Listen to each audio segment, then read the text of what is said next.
मैं एक धार्मिक यात्रा पे द्वारकाधीश आया हूँ। कहते हैं द्वारकाधीश न जाने क्यों इस समुंदर के किनारे अपनी द्वारकापुरी का इन्होंने निर्माण करने के लिए विश्वकर्मा को निर्देशित किया था। और कभी आप ब्रज की भूमि पे भी जाएं तो वहाँ भी खारो खारो पानी और कान्हा तो मीठो मीठो मिश्री घोल पड़े। लेकिन ऐसा क्यों?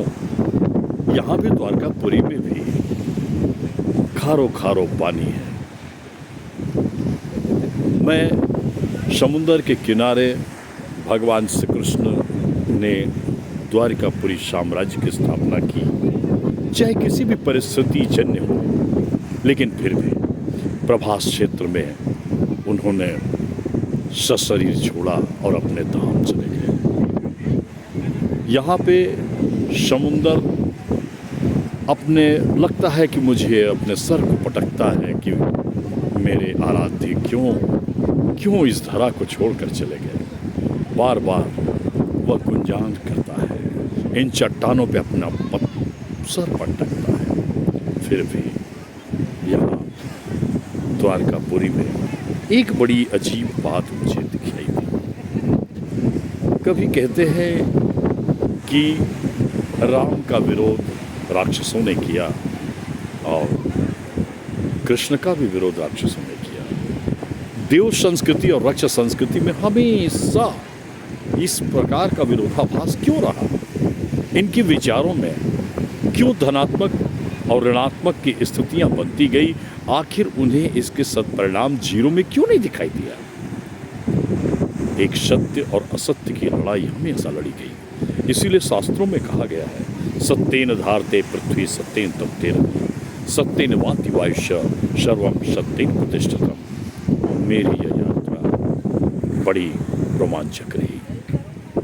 मैं यहाँ पे सन पॉइंट के पास हूँ। सन पॉइंट यानी सूर्य भगवान का डूबता हुआ वह सूर्यास्त मुझे देखने के लिए अभी सौभाग्य मिलेगा और मैं भगवान भुवन भास्कर को डूबते हुए देखूंगा। बहुत लोग इकट्ठे हो जाते हैं उन्हें देखने के लिए। सब अपनी नज़रों से प्रतीक्षा करते रहते हैं कि हम देखें तो जरा भगवान सूर्य समुंदर में कैसे गोता लगाते हैं। मित्रों, पृथ्वी इस बात की आर्तनाद करती रहती है कि इस धरा में पाप क्यों बढ़ रहा है, और एक उच्छ्वास अपने अंतर मन से आसमान की ओर फेंकती है और एक आग का गोला आसमान में घूमते रहता है। वो भोर से और शाम को